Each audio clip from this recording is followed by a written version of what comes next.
Hello students. आज हम discuss कर रहे हैं फंक्शन विथ कीवर्ड आर्ग्यूमेंट्स।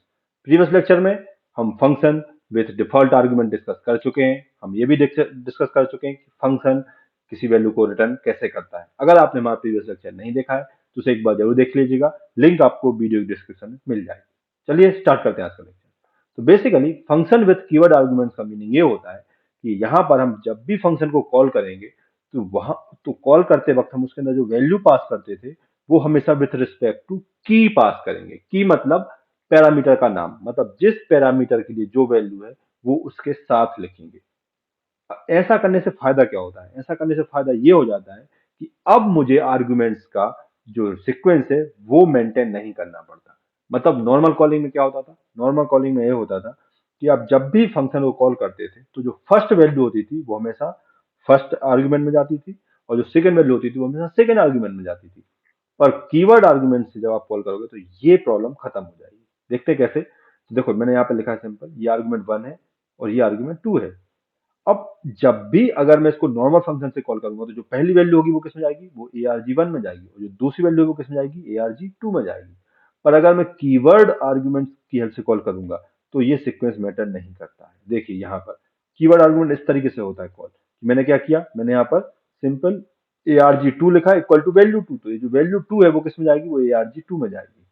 और arg1 इक्वल टू मैंने क्या लिख दिया? वैल्यू 1, तो जो वैल्यू 1 है वो किसमें जाएगी? वो arg1 में जाएगी। तो यहाँ पर सीक्वेंस भले अलग लिख दिया मैंने पर वैल्यू जो है वो प्रॉपर सही आर्गुमेंट में जाएगी। ये एडवांटेज हो जाता है किसका?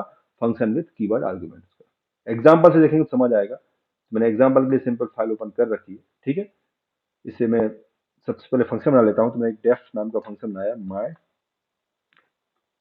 फंक्शन, ठीक है।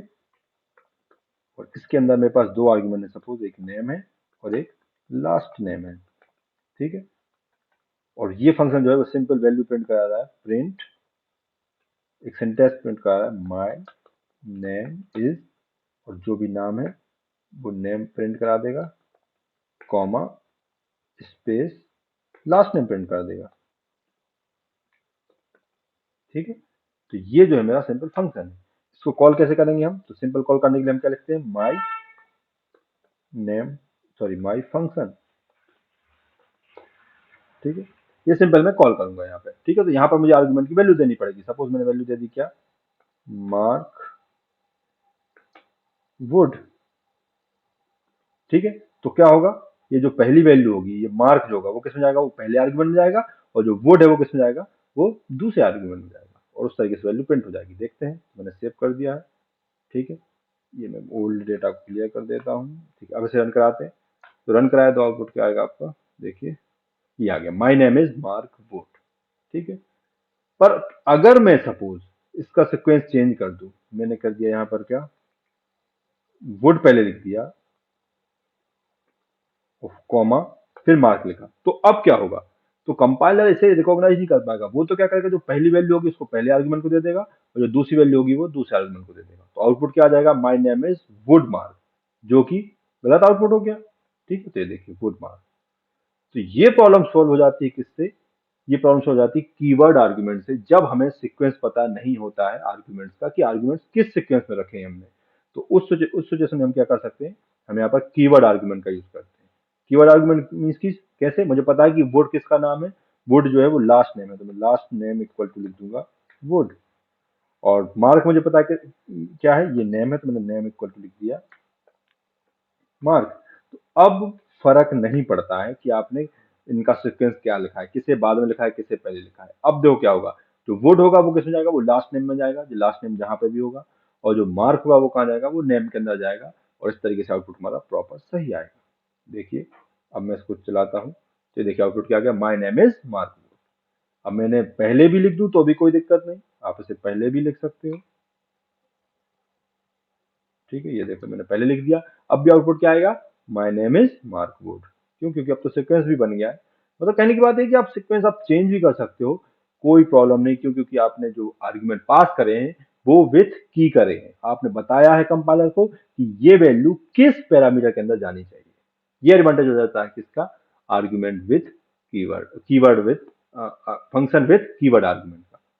अब एक और कंसेप्ट आता है कि अगर हमें किसी फंक्शन को डिक्लेयर करना है कैसे? विदाउट डेफिनेशन, मतलब बहुत ही रिक्वायरमेंट है मेरे किसी फंक्शन की कि मुझे उसे डिक्लेयर करना ही करना है। तो उसे हम पाइथन में कैसे कर सकते हैं? सपोज मैंने लिखा माय फंक्शन, ये मेरा फंक्शन है जिसे मुझे डिक्लेयर करना है पाइथन में, और इसकी डेफिनेशन नहीं है। तो याद रखना, कोई भी फंक्शन विदाउट डेफिनेशन हम पाइथन में डिक्लेयर नहीं कर सकते। अगर आप करोगे तो क्या होगा? तो एरर आएगी। ये देखिए एरर आ गई। ठीक है, लाइन नंबर 10 में लास्ट में वो एक्सपेक्ट करता है कि वहां पर आपको डेफिनेशन मिले, पर डेफिनेशन नहीं है। तो अब क्या करें? मुझे तो फंक्शन बनाना था और फंक्शन की डेफिनेशन भी नहीं देना है। तो इस सिचुएशन में क्या करें कि अगर कोई फंक्शन की रिक्वायरमेंट है आपको बनाने की, बट आप चाहते हो कि उसकी डेफिनेशन ना देनी पड़े आपको, तो उसके लिए हमारे पास पास कीवर्ड होता है। पास कीवर्ड क्या करता है? कोई फंक्शन को डिक्लेयर करने की आपको परमिशन देता है विदाउट डेफिनेशन। अब डेफिनेशन की जगह पे आपने क्या लिख दिया? Simple past. तो अब ये जो है एरर नहीं देगा। तो देखो, आपने इस फंक्शन को डिफाइन भी नहीं किया और आपका डिक्लेयर हो ही गया विदाउट डिफाइन। और विदाउट एरर आपका कोड चल जाएगा। तो ये देखिए चल गया। तो अगर आपको कभी कोई फंक्शन लिखना है विदाउट डेफिनेशन, तो आप क्या करोगे? आप वहां पर पास कीवर्ड का यूज कर सकते हैं। तो उम्मीद करता हूं दोस्तों, आपको आज का लेक्चर हमारा क्लियर हुआ होगा, आपको समझ आया होगा कि कैसे हम फंक्शन विथ कीवर्ड आर्गुमेंट्स लिखते हैं, कैसे कीवर्ड्स आर्गुमेंट का हम यूज करते हैं फंक्शन में, और अगर हमें किसी फंक्शन को डिक्लेयर करना है विदाउट डेफिनेशन तो पास कीवर्ड का यूज करके हम वो कैसे कर सकते हैं।